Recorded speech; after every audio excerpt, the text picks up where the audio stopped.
Hello student, स्वागत है आप सभी को हमारे यूट्यूब चैनल जीएस गुरु इस समय के साथ। आज हम इस वीडियो में भारत के क्लासिकल लैंग्वेज के बारे में बात करेंगे। लगभग सभी स्टूडेंट की ये प्रॉब्लम होती है कि हम करंट अफेयर कहाँ से करें, कौन से बुक पढ़ें। तो जैसे कि जब मैंने यूट्यूब अपना कोर्स लॉन्च किया था, जीएस मंत्र लॉन्च किया था, तभी मैंने बता दिया कि मैं जो भी करंट अफेयर आएगा मैं उसके बारे में आपको अपडेट कराता रहूँगा, अवगत कराता रहूँगा। और उसी पर्पज़ से मैंने भारत का शास्त्रीय भाषा, जो कुछ नए शास्त्रीय भाषा को शामिल किया गया है, उसको लेकर इस वीडियो में आपके साथ वार्ता करेंगे। तो चलिए शुरू करते हैं भारत के शास्त्रीय भाषा क्लासिकल लैंग्वेज। ठीक है, तो सबसे पहले बात है कि किसी भी भाषा को हम शास्त्रीय भाषा कब मानेंगे, मतलब उसका मानदंड क्या है, क्या शर्त है कि किसी भाषा को हम शास्त्रीय भाषा के श्रेणी में रखा जा सकता है। तो 2025 में कुछ निर्धारित किया गया है भाषा विशेषज्ञ समिति द्वारा, LEC।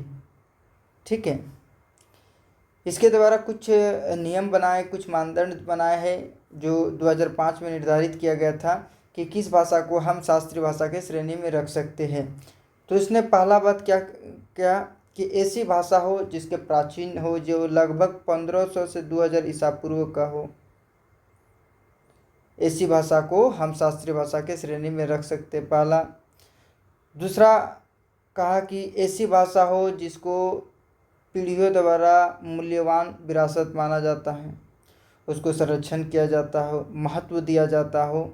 और तीसरी बात क्या कि वो कॉपी ना हो, मतलब किसी भी समुदाय का उधार ना लिया हो, कॉपी किया ना हो, उसका मूल भाषा होनी चाहिए। ठीक है, वो मूल भाषा, उधार ना ली गई है, मूल भाषा होनी चाहिए। ये 3 क्राइटेरिया है जो किसी भी भाषा को शास्त्रीय भाषा का दर्जा दिया जाता है। अब हम बात करते हैं शास्त्रीय भाषा कितनी है हमारे भारत में। ठीक है, तो सबसे पहली जो शास्त्रीय भाषा है वो तमिल को दिया गया था 2004 में।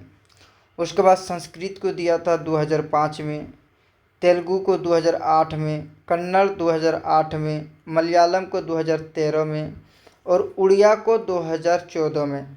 यानी 6 शास्त्रीय भाषा हमारे पास था पहले से, 6। लेकिन सरकार ने और 4, ठीक है, सरकार ने और 5 भाषा को शास्त्रीय भाषा के श्रेणी में शामिल किया। इस प्रकार हमारे क्लासिकल लैंग्वेज टोटल भारत की 11 हो गई। 2024 में 5 शास्त्रीय भाषा को में शामिल किया।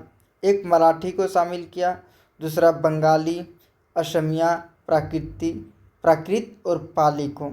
इस प्रकार हमारे भारत में क्लासिकल लैंग्वेज टोटल अब हो गई है 11। और एक ध्यान देने बात यह है कि प्राकृतिक और पाली को छोड़कर सभी क्लासिकल लैंग्वेज जो है हमारे भारत के संविधान में 8वीं अनुसूची में शामिल है। यानी जो 8वीं अनुसूची में 22 भाषा है, इसमें सिर्फ प्राकृतिक और पाली के छोड़कर जो हमारे क्लासिकल भाषा है इसके अंतर्गत शामिल है। ठीक है, शामिल है।